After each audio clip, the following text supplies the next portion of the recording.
स्वागत है आपका मेरे YouTube चैनल में।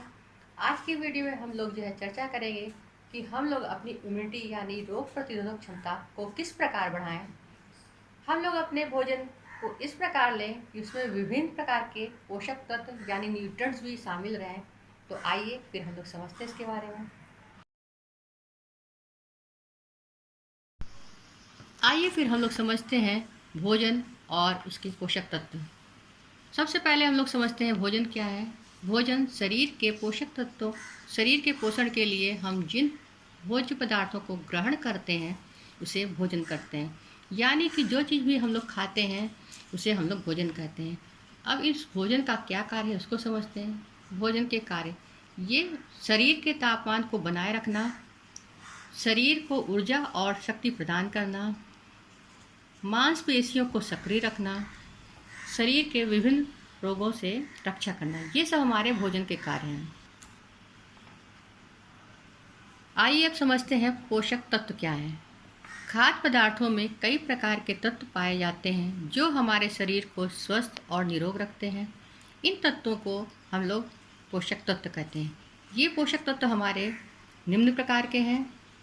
पहला कार्बोहाइड्रेट, प्रोटीन, वसा, विटामिन्स, खनिज यानी मिनरल्स। अब हम लोग चर्चा करने वाले हैं कार्बोहाइड्रेट्स के बारे में। कार्बोहाइड्रेट्स कार्बनिक पदार्थ हैं। ये शरीर में ऊर्जा प्रदान करने का काम करते हैं। आइए इनके मुख्य स्रोत हम लोग समझते क्या है, यानी कि किन चीज़ों को खाने से हमारे शरीर के अंदर कार्बोहाइड्रेट की मात्रा आएगी। ज्वार, बाजरा, मक्का, मोटे अनाज, चावल, आलू, केला, अमरूद, गन्ना, चुकंदर, खजूर, चीनी आदि हैं। इनमें हमारे कार्बोहाइड्रेट्स पाए जाते हैं। प्रोटीन। अब हम लोग प्रोटीन के बारे में समझते हैं। प्रोटीन त्वचा, रक्त, मांसपेशियों तथा हड्डियों के विकास के लिए आवश्यक होते हैं। ये शरीर के घावों के भरने के साथ साथ रोग प्रतिरोधक क्षमता को भी बढ़ाते हैं। अब हम लोग समझते हैं कि हमारे इसके मुख्य स्रोत क्या है। प्रोटीन हमें पादप स्रोत यानी पेड़ों के द्वारा भी प्राप्त होते हैं और जंतुओं के द्वारा भी प्राप्त होते हैं। सबसे पहले समझते हैं पेड़ों के कौन कौन से स्रोत हैं। दालें, सभी प्रकार की दालें, चाहे अरहर हो, मूंग हो, चना हो, उनमें हमारा प्रोटीन बहुत अधिक मात्रा में पाया जाता है। सेम, सोयाबीन, फलियां तथा गरीदार फल में हमारा प्रोटीन पाया जाता है। अब चलते हैं जंतु स्रोत। दूध, मांस, मछली, पनीर तथा अंडे आदि को खाने से हमारे शरीर में प्रोटीन की मात्रा आती है। अब बात करते हैं हम लोग वसा यानी फैट्स की। वसा को शक्तिदायक ईंधन भी कहा जाता है। वसा में कार्बन, हाइड्रोजन तथा ऑक्सीजन तत्व होते हैं। ये जंतु तथा वनस्पति दोनों से प्राप्त होती हैं। यानी कि हमारी जैसे प्रोटीन पेड़ों से और जंतुओं से मिल रही हैं, उसी प्रकार हमारे फैट्स भी प्रोटीन पौधों और जंतुओं से मिलते हैं। पादप स्रोत कौन कौन से हैं?